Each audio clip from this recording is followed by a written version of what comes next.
On the long, lonely stretches of highway outside Harare, Zimbabwe, the darkness holds a secret that defies every law of nature we think we know. Usually the warning is for women: don't walk alone, don't take rides from strangers.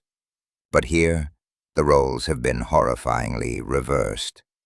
In the shadows of the night, a new kind of predator has emerged, organized, ruthless, and driven by a motive so bizarre it sounds like a campfire ghost story. But for the men who have survived, the nightmare is all too real. They weren't robbed for their wallets. They weren't carjacked for their vehicles. They were hunted for something far more intimate. This is the disturbing true story of the Semen Hunters, female gangs that terrorized a nation through systematic abduction and brutal sexual abuse. Forget everything you thought you knew about the dynamics of power. Tonight, we go inside the heart of a ritualistic crime wave that left the world in shock and a country's men in a state of absolute terror. For months, the rumors circulated through the streets of Zimbabwe like a fever. Tales of the Three Sisters, or the Highway Queens, groups of attractive women in high-end sedans who would offer rides to lone male hitchhikers, only for those men to disappear for days, eventually being dumped on the roadside, traumatized and dehydrated. At first, the public laughed. The media called it an urban legend. Even the police dismissed the initial reports, unable to process the idea of men being the victims of organized sexual kidnapping. They laughed at the police stations when men walked in, battered and trembling, claiming they had been violated by women. But the laughter died when the reports became impossible to ignore. This wasn't just one or two isolated incidents. It was a wave. By 2011, the fear had become palpable. Men who once walked home late from work were now huddling in groups or paying for expensive taxis just to avoid the highways. The traditional image of the African male, the strong, untouchable protector, was being systematically dismantled.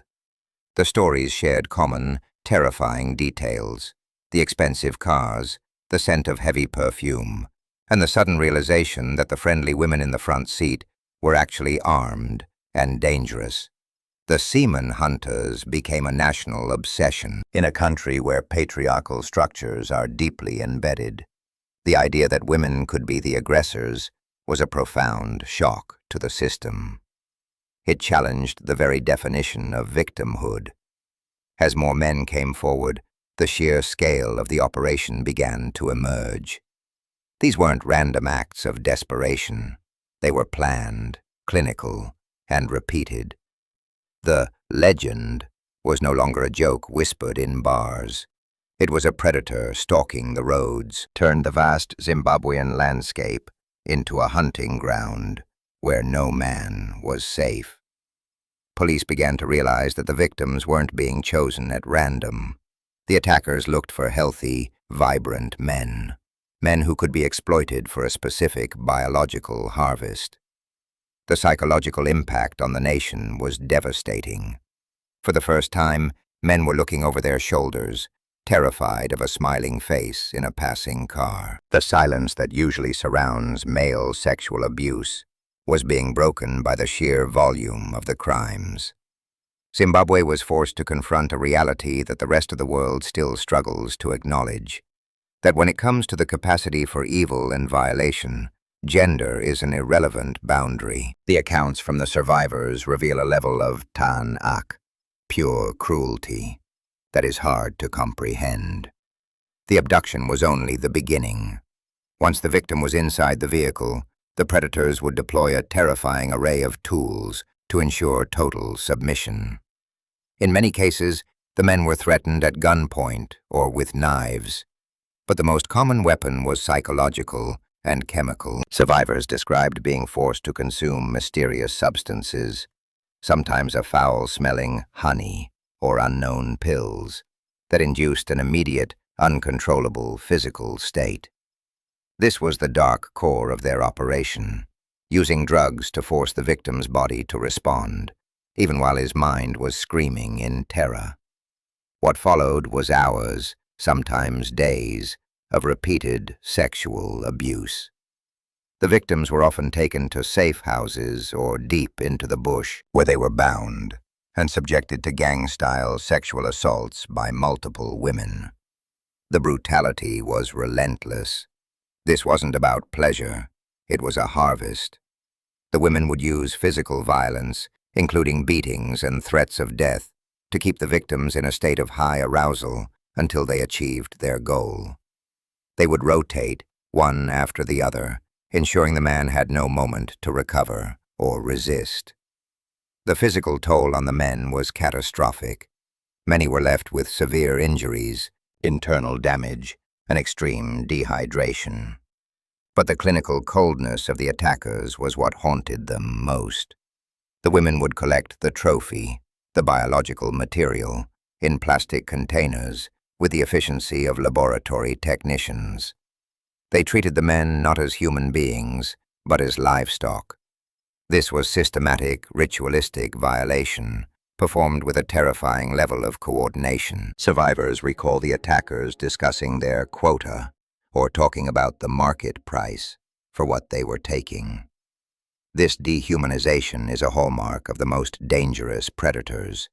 By stripping the man of his agency and his dignity, they ensured he was easier to control. The use of snakes in some reports added an extra layer of psychological terror, using traditional fears to paralyze the victim further. This wasn't just a physical assault, it was a total invasion of the victim's soul. The Semen Hunters had perfected a method of harvesting trauma, turning the most private act of a human being into a commodity for a dark and unseen market. Every detail of their operation was designed to maximize the yield while minimizing the chance of the victim fighting back, leaving them broken on the side of the road, shells of the men they used to be. To understand the why behind these horrific acts of sexual abuse, we must look into the darkest corners of belief. In parts of southern Africa, there is a persistent and dangerous myth surrounding Muthi, or traditional medicine. While most traditional healers seek to help and cure, there is a dark side, a belief that certain biological materials, particularly human semen, possess immense spiritual power. It is believed that this material can be used in rituals to bring wealth, business success, or even political power to those who possess it. This is the juju market, a shadow economy driven by greed and superstition. The Semen Hunters were not acting out of sexual desire. They were harvesters for a lucrative black market. The tinzik they collected was allegedly sold to unscrupulous healers or businessmen for staggering amounts of money. In a country facing economic hardship, the desperation for wealth drove these women to commit acts of unthinkable depravity. They believed that by violating these men and capturing their essence, they could buy their way into a life of luxury. This ritualistic motive adds a layer of horror that goes beyond standard criminal behavior. It is a crime fueled by a belief system that sees human beings as nothing more than ingredients for a spell. The victims weren't just being assaulted, they were being used for their perceived spiritual value. This belief that one person's suffering can be another's success is the ultimate form of human exploitation. Survivors spoke of hearing their attackers discuss how many more bottles they needed to complete a ritual or satisfy a buyer. It turns the act of sexual abuse into a cold, commercial transaction. The psychological trauma for the survivors is doubled. Not only were they violated, but they were violated for a purpose that is utterly nonsensical, yet deadly serious in the minds of their attackers. This ritualistic aspect also made the crimes harder to talk about. Many men feared that by reporting the crime, they would be marked by the dark magic used against them. It created a layer of spiritual terror that complemented the physical violence. The Semen Hunters knew exactly what they were doing. They leveraged cultural fears and ancient superstitions to ensure their victims remained paralyzed with dread long after the physical assault ended. In the eyes of these female predators, the men were not fathers, brothers, or sons. They were simply sources of a magical commodity that could be traded for a better life, no matter the cost in human suffering. The breakthrough finally came in late 2011, when police in Gweru intercepted a vehicle following a minor accident. What they found inside was a house of horrors on wheels. They discovered 33 used condoms, carefully preserved, and a series of suspicious materials. 3 women, Rosemary Chakwizira, Sophie Nokwara, and Netsai Nokwara, were arrested. The news sent shockwaves through Zimbabwe and the international community. For the first time, the urban legend had a face. The Semen Hunters were real, and they were now in custody. But the investigation was far from simple. The Zimbabwean legal system was ill-equipped to handle a case where women were the perpetrators of such large-scale sexual violence. At the time, the legal definition of rape in Zimbabwe specifically required a male perpetrator. The women were initially charged with indecent assault, a significantly lesser charge that sparked outrage among the victims and their families. This legal loophole highlighted a global issue. The law often fails to protect male victims of sexual abuse because it cannot conceive of them as victims in the first place. As the trial progressed, more survivors found the courage to come forward. They described the safe houses, the drugs, and the systematic nature of the assaults. The evidence was overwhelming, yet the defense argued that the women were being unfairly targeted. The trial became a media circus, with crowds gathering outside the courtroom, some in support of the victims and others in disbelief. The investigators faced immense pressure. They had to prove not just the physical acts, but the organized, gang-like nature of the crimes.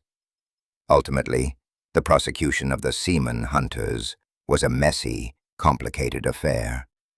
While the arrests provided some sense of justice, many believed the sentences didn't reflect the tan-ak of the crimes committed.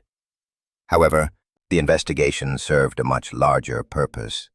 It validated the trauma of hundreds of men who had been suffering in silence.